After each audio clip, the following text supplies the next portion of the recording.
Hello, I'm Dr. Eleanor Wadinobi, and this is Safeguarding Matters, a podcast by the Safeguarding Resource and Support Hub. In this episode, we take a look at safeguarding investigations. There are standards and procedures available for conducting safeguarding investigations. However, in reality, investigations are often more complex than the procedures allow. Issues such as risks to the survivor, local norms and culture, and safety and security mean that investigations are rarely straightforward and often require us to make some really difficult decisions.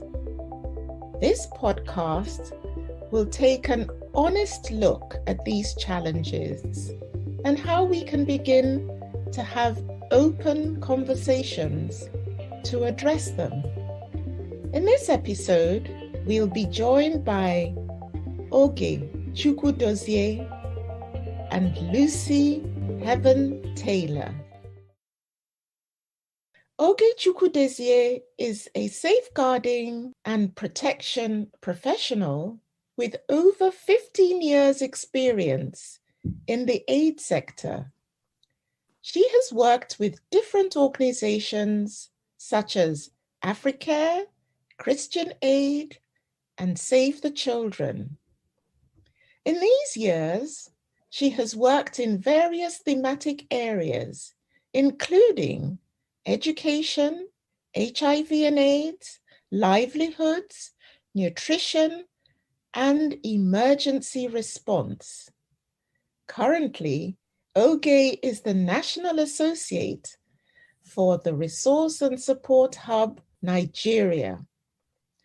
Lucy Heaven Taylor is a safeguarding consultant with 20 years' experience in safeguarding and protection, sexual exploitation, abuse, and harassment in the humanitarian and development sectors. She has conducted and supported on many investigations over the years and is a trainer on investigations for Bond and CHS Alliance, delivering training to NGOs, UN agencies, and the Foreign and Commonwealth Development Office. She developed CHS Alliance's guidelines for investigations into sexual exploitation and abuse. So let me turn the question over now to first Oge. Oge, tell me about your experience in undertaking investigations. How did you come into the work? How long have you been doing this work? Hi, thank you, Dr. Eleanor. So for my getting into investigations, I really didn't plan that, but it happened that, like you mentioned, I'm a protection expert and I've been working in protection thematic area. So while I was working with this organization, Save the Children, I was also now, doubling as safeguarding focal point for the organization.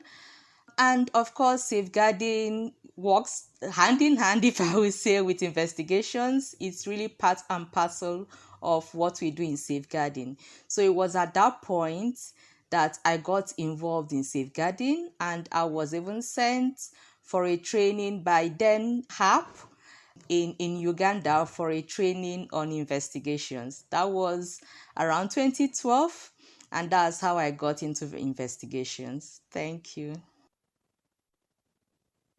Thank you so very much. Now, Lucy, tell me please about your experience in undertaking investigations and how you came into the work and how long you've been at it. Thank you, Dr. Eleanor. Well, like Oge, I came into it not really by design, but also almost by accident. So I've been working in the humanitarian and development sector for over 25 years, and I was working in humanitarian project management. About 20 years ago, I was working for Save the Children, and it just so happened that in the region I was covering, there was a child protection case. So I became involved just from that perspective and then became very interested in that work. So I then moved to work with Oxfam and I became their PSEA focal point for the humanitarian department. And as part of that, I was sent on the same training, in fact, that Oge referred to, which I then went on to become one of the trainers for. And then from that, a post was created in Oxfam for advisory support on PSEAH. So I was in that post for a few years and I'm now working as a consultant. So over that time, I've been involved in investigations as a consultant for quite a few different organisations. So both conducting the investigations myself, supporting on them and also providing training. Thank you so very much. Indeed, interesting journeys, both of you, and discover that, at some point you have walked the same paths, albeit at different times. Yeah. Interesting. Now, Oge, what have been some of the key challenges in undertaking investigations in your context? And how have you approached them? Well, there are really loads of challenges with undertaking investigations. One of key is, for example, adequate resources. Investigation comes with resources. So for some organizations, it's not planned, it's not budgeted for, and if a case happens, a concern is raised, then they are like, oh, what do we do now? Because we don't have the resources to actually undertake the investigation and see it to the end.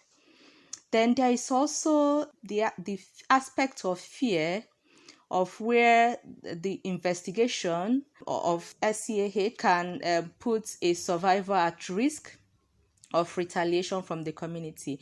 In some of the communities we serve, when a girl, for example, is raped, that's actually, she is seen as having defiled the family name. So that again is something that organizations are afraid of because they don't want to cause more harm to the survivor, and they are afraid to push this through because they are, there is that fear that they might be exposing the survivor to risk of retaliation and stigmatization, from the community. Then the other one again is the fear of the perpetrator. This is also very real. In some instances, of course, like we already know that SCAH actually lies on power dynamics.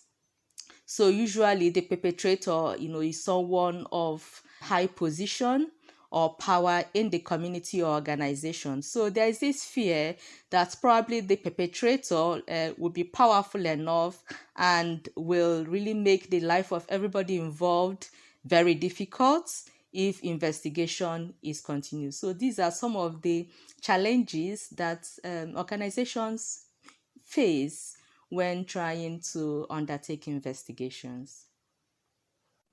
Thanks immensely for sharing those with us. When you speak of the fear of retaliation for the survivor and fancy fear of the perpetrator, I guess this is what drives silence and stigma for the survivor, and there's that also silence that drives impunity. Yes, let's now hear from you, Lucy, as to some of the key challenges that you have experienced.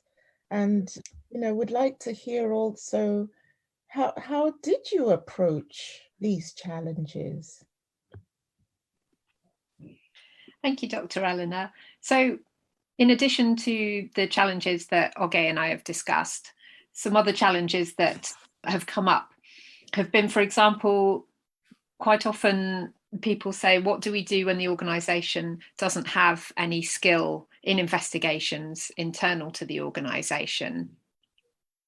Another thing that comes up quite often is if we have a safeguarding incident or a safeguarding case or investigation, does this mean that the organisation is going to be less likely to get donor funding in the future? And then something else that comes up as well is the concern that if we do address this, if we do follow up this safeguarding case, what if the perpetrator then goes on to sue the organisation or to take them through legal proceedings? So these are some of the things that I've encountered. Yes, indeed, there is that common thread of fear, as you have both outlined. Let's now look at how we can approach and actually practically address these challenges. So, Oge, I'll come back to you, please. How have you approached these challenges that you have outlined? Yes, so in terms of these are really very difficult. There is no one size fits all, but sharing from my experience, in terms of adequate resources, these are actually very genuine concerns that organizations have.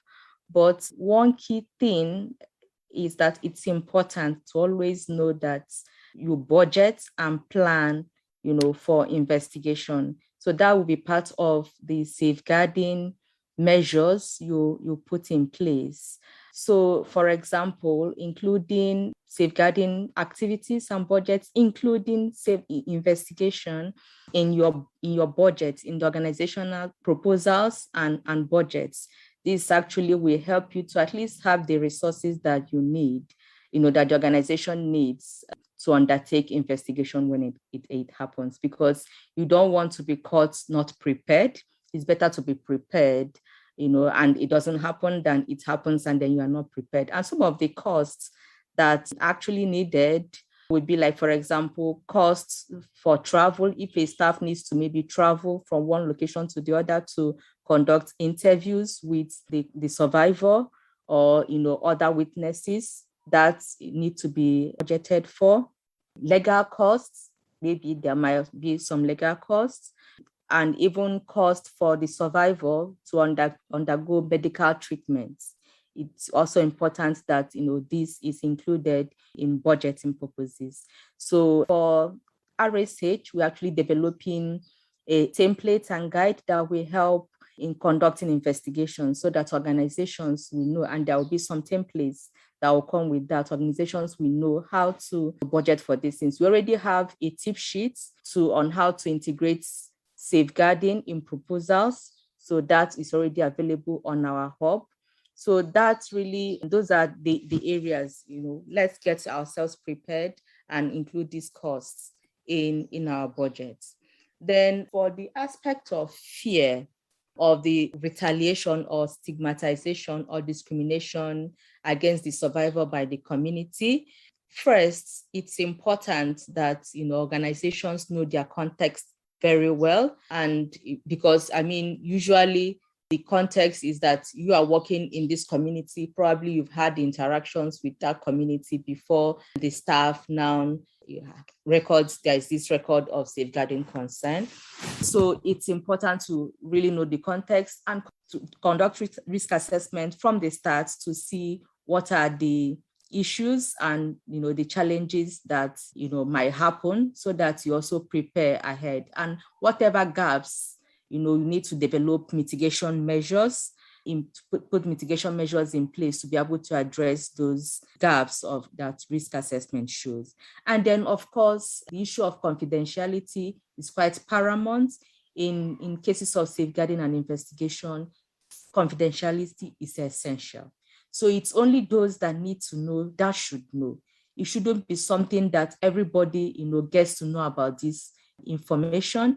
And in some instances, it might be work well that the organization, have a close meeting with an identified family member of the survivor, if it's a child or, a young man.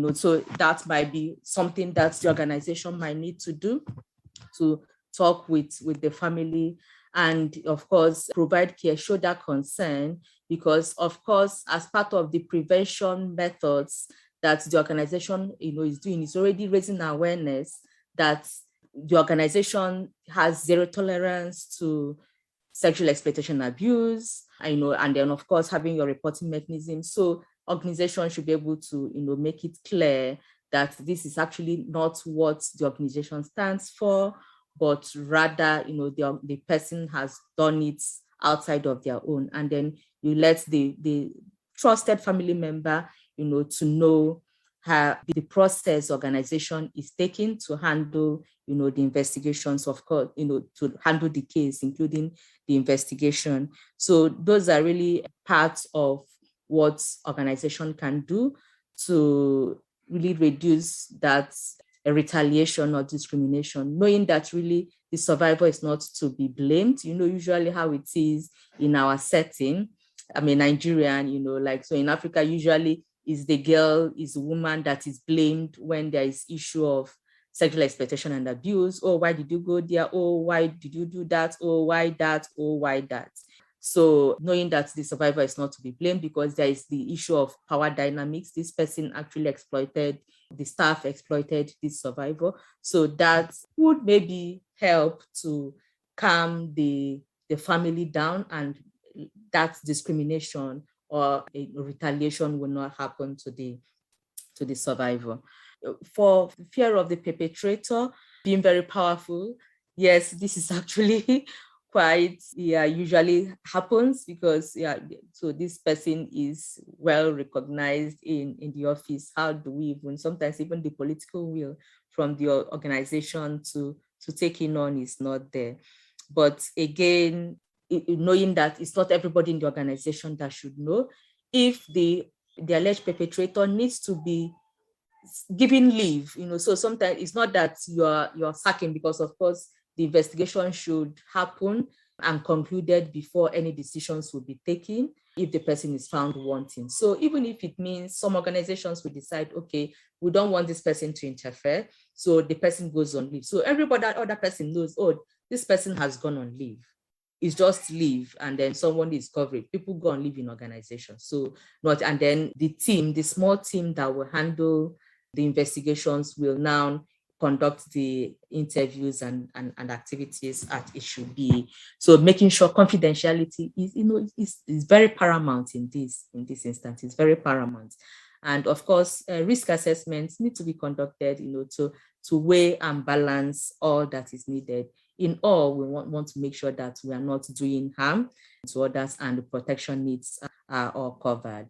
I know Lucy might have some other points, experiences from her own side to add on to some of these challenges that have been identified and discuss more on them. Thank you, Oge. And some really, really interesting points there. It was really interesting to learn about how you've tackled some of these things and where you work. In terms of the first point that you raised, how can we do an investigation when we have not many resources, which obviously comes up a lot. And as you said, we can always put budget lines in that cover the costs that might be associated with an investigation.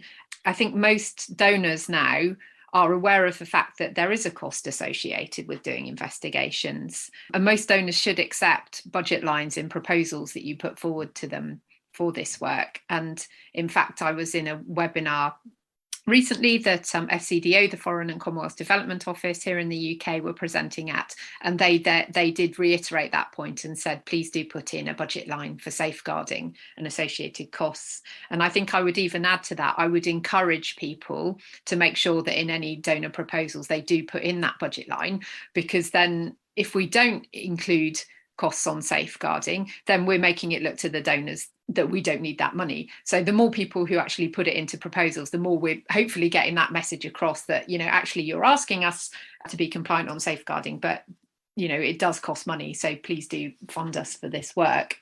In terms of measures when the survivors put at risk of retaliation, it's really interesting to hear about some of the approaches that you've used in the communities that you work in. And I would say that those approaches will work in some communities. I think maybe other communities where I've been involved in investigations, they might need a different approach. So obviously, it's always to check with staff who work in those communities, because they'll know what the good appropriate approaches are to deal with those issues of risk to the survivor.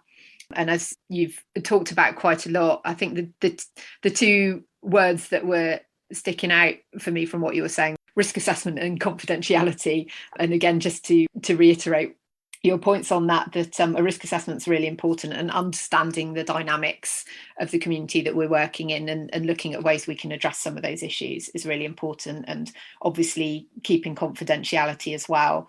And I think both of those are really important to the other point that you were talking about, which is if the perpetrator's powerful and there's a sort of certain fear within the organisation of approaching a safeguarding investigation because of this person and what retaliation they might be capable of. Again, doing a risk assessment of that, and also confidentiality, as you said, really important in that. And in terms of risk assessment, we talk about risk assessment, and it's often done as a kind of one-off piece of work at the beginning of an investigation, but really we need to keep updating our risk assessment as the investigation goes on, and thinking at every stage, okay, what happens now? We've done some interviews, or we've done this action. Does this then set off another sort of risk? So in one investigation I was involved with, we were even doing risk assessments on an hourly basis after each person that we spoke to, thinking about, okay, we've now interviewed this person.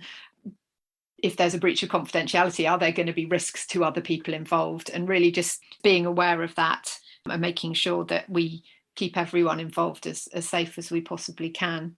Thank you so very much, Oge, for taking us in depth and really unpacking the nuances around culture of silence and culture of impunity, and Lucy for adding to that the updating of the risk assessments and maintaining confidentiality. Now, Lucy, you mentioned some challenges that you've come across in the course of your work. Do tell us how you have approached them. How have you dealt with them in a practical way? Thank you, Eleanor. So one of the first issue that I raised was the concern from organisations that they don't have the skills for investigations or the capacity.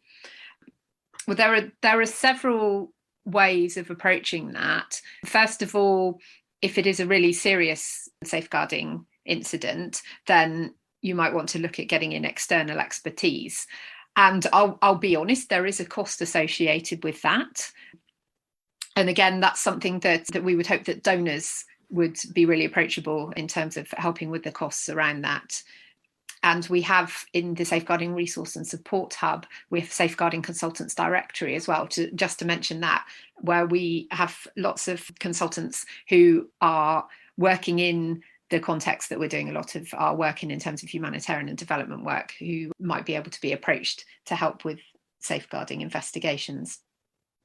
But that's a short-term fix. In the long term, obviously, the answer will be to increase capacity within organisations to handle investigations themselves. And there's a lot of training out there in the sector. As you mentioned at the beginning, I do training for Bond and CHS Alliance, but there are also other trainings that are going on. But I would also say as well, look at the skills that might already exist within your organisation who can help on safeguarding investigations. So your colleagues who are working on gender-based violence, for example, who might have experience in those areas, or you might have colleagues who've come from perhaps working in different sectors, but working in related fields. So perhaps in health or social care or so on, who might be able to bring those skills into investigation. In terms of the concern that gets raised quite a lot is if the perpetrator sues or takes legal action against the organisation. I get asked this quite a lot, and it is a real concern. And again, I'll be honest, it can happen, but this shouldn't prevent us from addressing safeguarding concerns when they come up. We shouldn't be afraid of the consequences so that we don't actually tackle them. And the best way to mitigate against this is obviously to follow due process. So to make sure that you've done a thorough and appropriate internal investigation, that you've followed all your organisation's procedures, that you've done everything correctly and appropriately, can help you then if there's any comeback in terms of the investigation. And then the concern that if you have a safeguarding issue or if you have a safeguarding investigation, doesn't that mean then that you're less likely to get donor funding because the donors think that you have this issue within your organisation? Well, again, donors are more and more becoming aware that safeguarding concerns do happen within organisations. And in fact, we say that if you're not getting any reports made in terms of safeguarding or issues raised, then that doesn't mean that you're not having any safeguarding or sexual exploitation, abuse and harassment cases happening within your programme.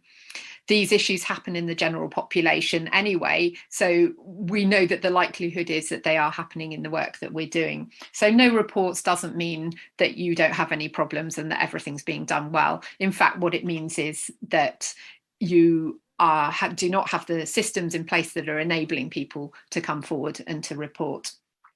And in terms of the donors or any kind of negative repercussions that there might be, even in organisations, I think sometimes people can be reluctant even to escalate this up to senior management, to their regional office or to their head office, because they think it might look like a failing of their programme management.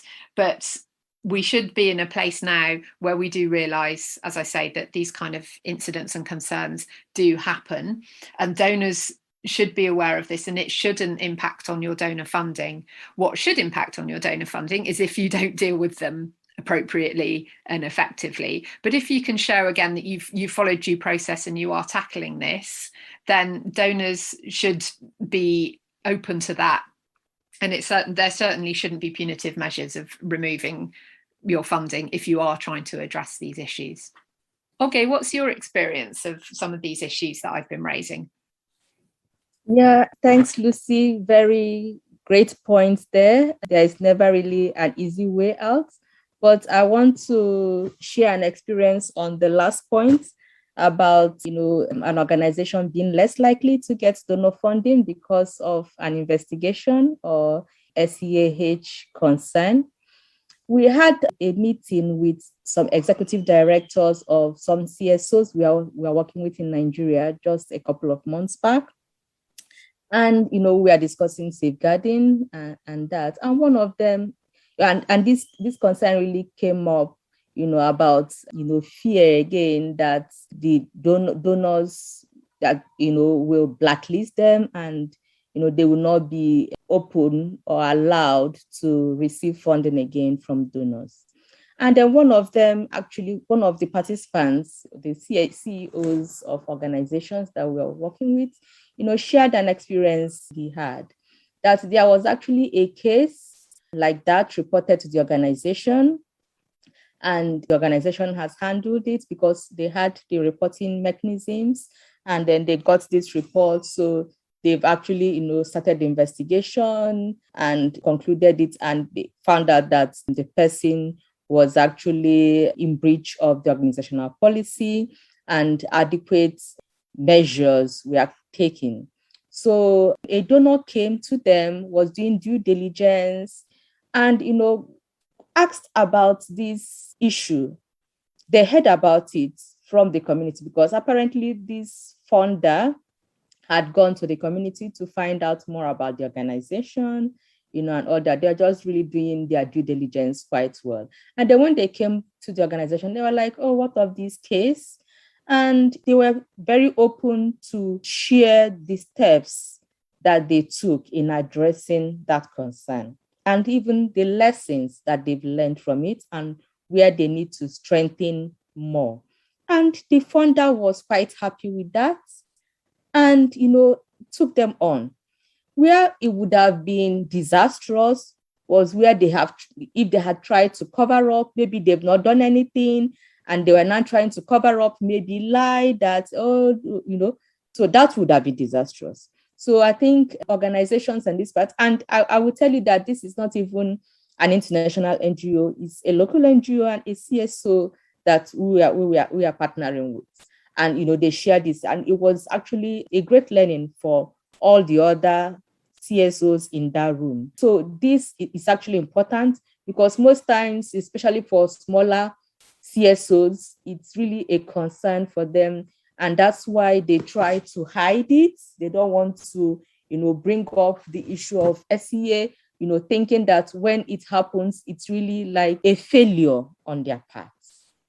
But what will be really the failure is when you haven't addressed the things as you should, when the preventive measures are not there, and then where the response measures are not there. That's where indeed would have failed. But if the prevention measures are there, you have all the things, you have your training of staff, committee members, you train them, you have the reporting channels, that you constantly review, you constantly sensitize the community. And then when the report comes in, you handle it, well. Where you don't have the capacity, Lucy, just like you mentioned, probably seek out support from elsewhere.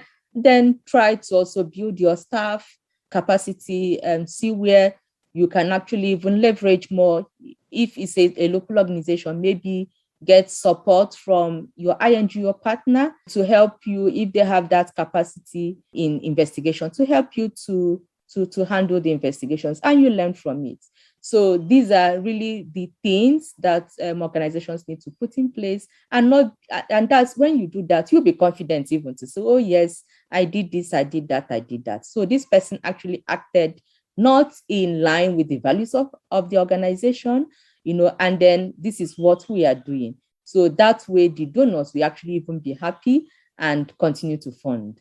And so that's really what I have to add. Thank you very much, Lucy, for those points.